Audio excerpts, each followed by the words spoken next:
Honestly, I had no expectations. I left everything that I had learned previous at the door. I wanted to come in with an open mind and open heart. What you said about really stuck with me.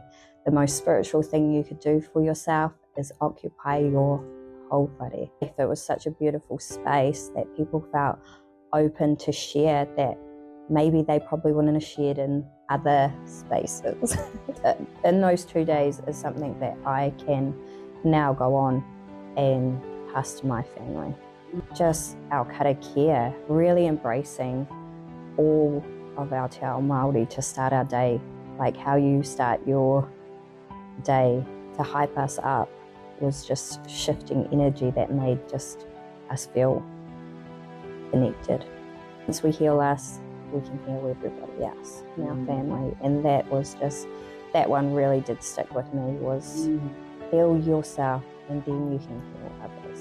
And it's so true, we always try to heal everybody else around us, but really we need to focus on ourselves. It's not selfishness, it's selflessness. We're connected whether they're here physically or not. They're still connected with us. You haven't been brought up in te ao Māori. The stigma around it can really stop you from, I'm getting emotional, from going ahead with it because of that stigma or past hurts that you've had going through. And this was a beautiful, amazing opportunity for anybody. It's okay. Do this course.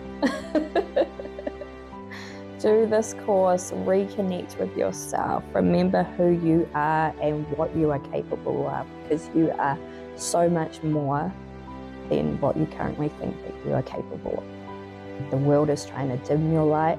Don't dim your light, shine bright, and just be who you came here to be.